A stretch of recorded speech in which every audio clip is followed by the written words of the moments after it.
Intercultural y actores sociales.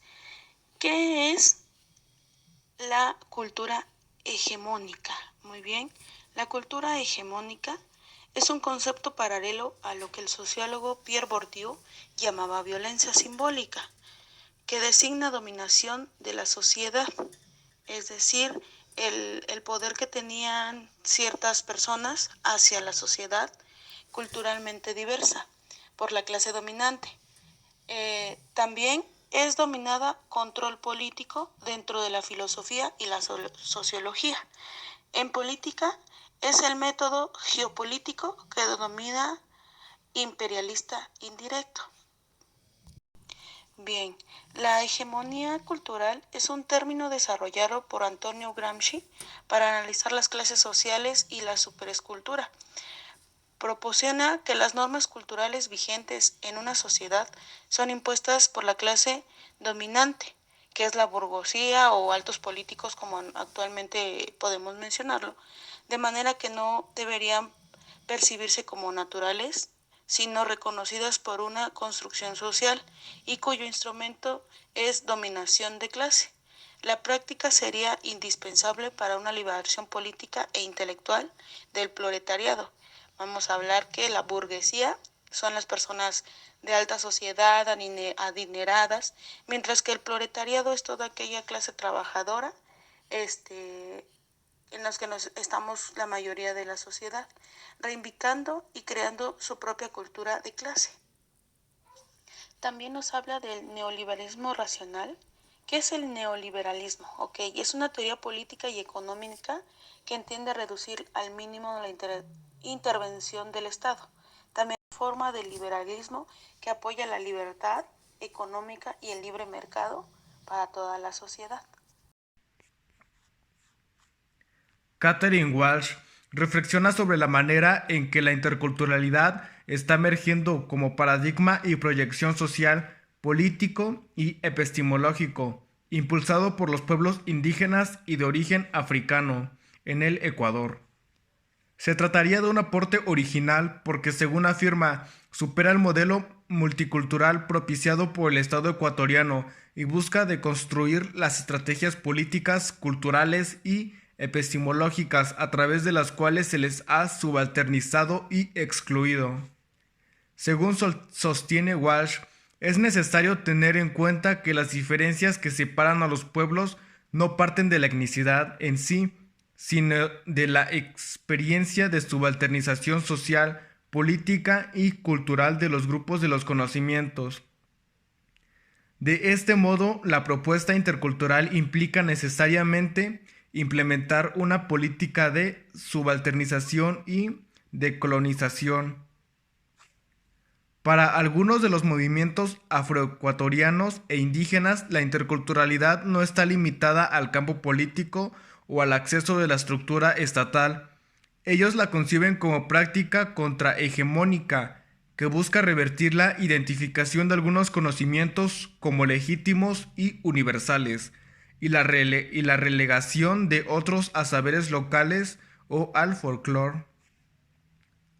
Walsh reconoce que la tarea de subalternización y de colonizar es difícil debido a que la propuesta intercultural no proporciona una base de significados estables ni necesariamente compartidos. Regal Sky realiza la Ley de Reforma Educativa Boliviana de 1994.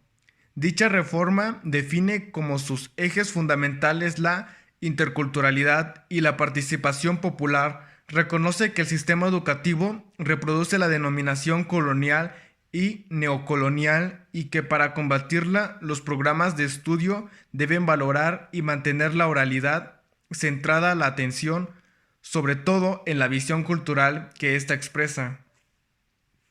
Los agentes de la educación intercultural, desde principios de los años 80, los movimientos indígenas demandaron que sea la comunidad quien decida y defina quién es el maestro y cuál debe ser el calendario escolar.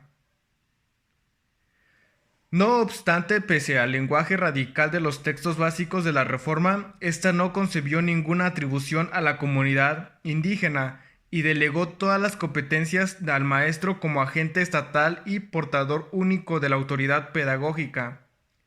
A raíz de la nueva constitución, los movimientos negros que habían aparecido en la década de 1970 entre intelectuales urbanos de las clases medias bajas para luchar contra el racismo y la discriminación dieron un giro significativo.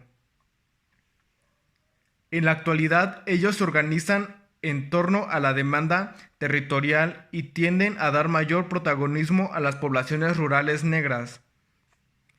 La producción de identidad no sería la expresión de un pasado en común, sino que está ligado a procesos generales, tales como la economía internacional, la presión de organismos internacionales, la necesidad de reforzar o definir el aparato estatal y la posibilidad que abre a las poblaciones locales.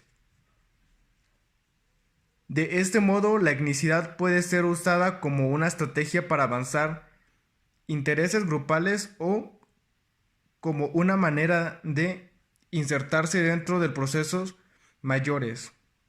Se trata pues de un fenómeno fluido, cambiante y continuamente refinido a un contexto de globalización. Al primer punto, uno de los supuestos del discurso de la reforma es que es posible traducir la cultura oral al lenguaje escrito. Sin embargo, señala Regalsky, la oralidad y la escritura suponen métodos de transmisión de los saberes que son incompatibles e intraducibles entre sí. Cuestiona la posibilidad de que los textos orales puedan ser presentados en el aula de una forma que respete sus contenidos culturales. No obstante, pese al lenguaje radical de los textos básicos de la Reforma, esta no concedió ninguna atribución a la comunidad indígena y delegó todas las competencias al maestro como agente estatal y portador único de la autoridad pedagógica. Este ensayo nos enfrenta a los límites de la propuesta intercultural y a la necesidad de enmarcarla dentro de movimientos políticos que abran la posibilidad de construir relaciones equitativas. Según concluye Regalsky, por la otra, las políticas que adopten los distintos pueblos y organizaciones indígenas en confrontación permanente por el control de los diferentes espacios en lo que se ejerce el poder.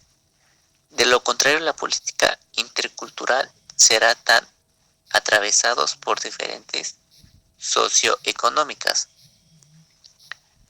En cuanto a los agentes de la educación intercultural, desde principios de los años 80, los movimientos indígenas demandaron que sea la comunidad quien decida y defina quién es el maestro y cuál debe ser el calendario escolar.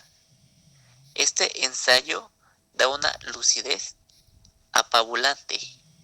Nos enfrenta a los límites de la propuesta intercultural y a la necesidad de enmarcarla dentro de movimientos políticos que abran la posibilidad de construir relaciones equitativas.